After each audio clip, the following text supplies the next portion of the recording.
So some of you may have seen in the news today, Pope Francis broke with tradition and washed the feet of 12 women. First time he has washed the feet of women before, women and men mixed together, but today he washed the feet of only women. So just wanted to make note of that. I just saw it shortly before our liturgy. A Eucharist which does not cross over into the concrete practice of love is intrinsically fragmented. This is a line from Pope Benedict's document, Deus Caritas Est, or God is Love. You have heard me share this statement many times over the last 5 years. It's one of my favorites because it so powerfully summarizes the gospel that we just heard proclaimed. The Eucharist is a call to engage in concrete acts of love. Gathering together to bless or consecrate bread and wine in remembrance of Jesus is only one part of the Eucharistic celebration.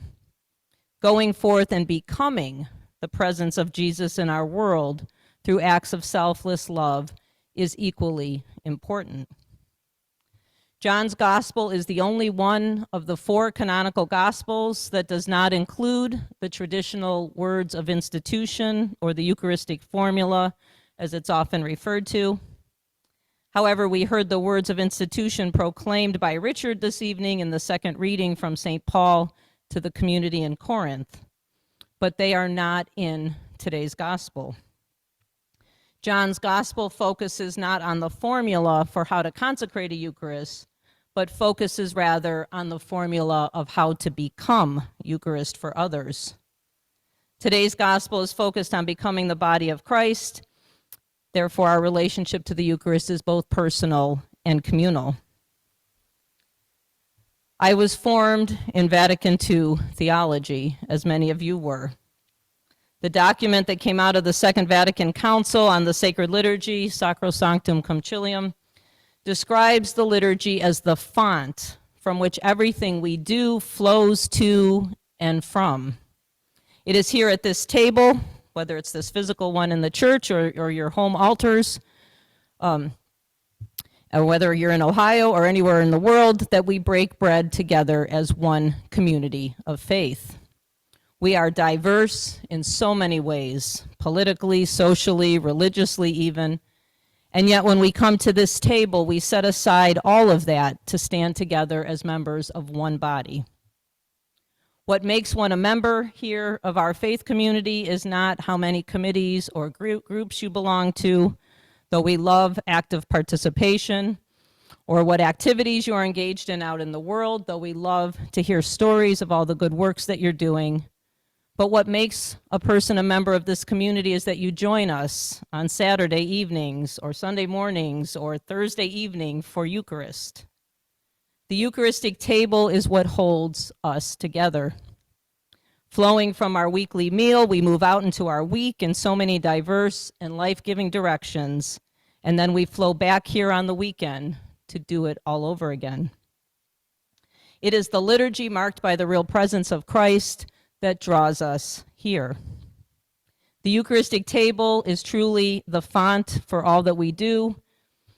I use that poem from Carrie Newcomer as our opening collect because it focused on the importance of showing up. The liturgy is the moment each week when we're invited to show up and remember who we are and what we're being called to do, not only as individuals, but as a community. It also gives us an opportunity to examine where we have not shown up during the week in ways that we'd like to, and an opportunity to pray for the courage and wisdom to show up better in the future. As we are growing and evolving here, we are wrestling with some very significant theological concepts, including atonement theology. Last week, Carol Lennox recommended that I read Jane McAvoy's book, I'm not sure if I pronounced that right, but McAvoy's book, The Satisfied Life, Medieval Women Mystics on Atonement, because it ties into the material that we're reading in Bible study with Elizabeth Johnson's book, Creation and the Cross. In this book, she summarizes the thoughts of a handful of medieval women mystics, including our very own Hildegard of Bingen.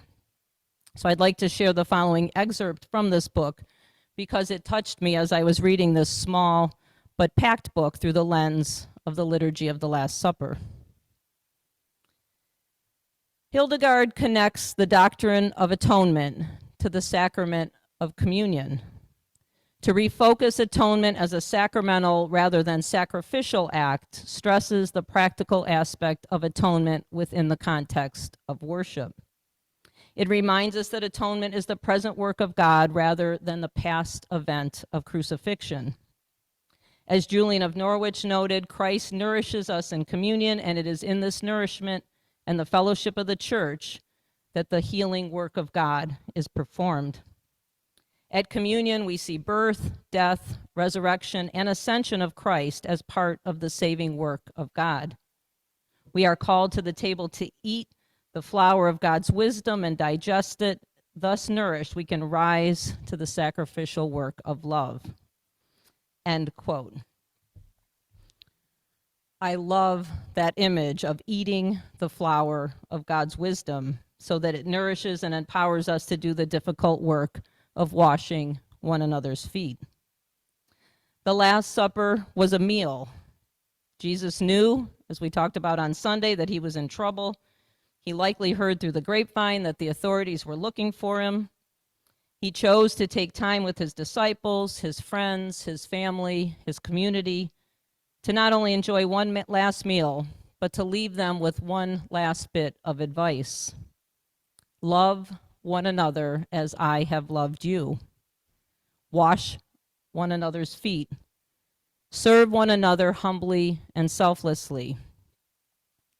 Jesus was not creating a magic formula or a ritual that can never be altered or adapted. He was using the last moments he had to plead with his followers to remember all that he had taught them, most importantly, his message of love. And he did so in the context of a communal meal. There would have been a lot of food and drink flowing, much like we just experienced downstairs with our potluck before this gathering. Probably a refrigerator full of beer, Roger. Shelf full of wine, Joan, which is what we have downstairs.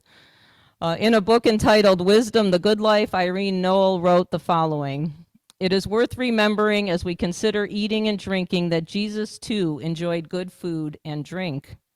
It has been observed that there is no recorded instance of Jesus refusing an invitation to dinner. His enemies even called him a drunkard and a glutton." In the Gospel of Luke, how do the disciples recognize the risen Christ? The two walking with him on the road to Emmaus recognize him in the breaking of the bread. When Christ appears in the upper room, the disciples are terrified until Jesus says, "Do you have anything to eat?" I see John smiling, and they said, "Oh, it is you." Most important, the memorial Jesus gave us so that we might continue to enjoy his presence is a meal. "Eat and drink," he says, "and whenever you do this, do so in memory of me." At every meal, then, we are called to find God or the risen Christ. End quote. The real presence of Christ is indeed with us here at our Eucharistic table, but Christ was also fully present with us a couple of hours ago at our potluck, and with those of you out in Zoom at your dinner table. Christ will be fully present with all of us as we gather for our Easter celebrations. There are many ways we encounter the real presence of Christ in our world. Gathering on Saturday or Sunday or Holy Thursday is only one way that we have chosen to gather. But it is the font from which we uniquely remember that you and we are the body of Christ and that we are called to go forth in love. I love the line that we say during our Eucharistic prayer, "How blessed are we who are called to this table." Not because it is reserved for an exclusive group of holy people that we have somehow made the cut, but because our table is wide enough to include all who choose to join us.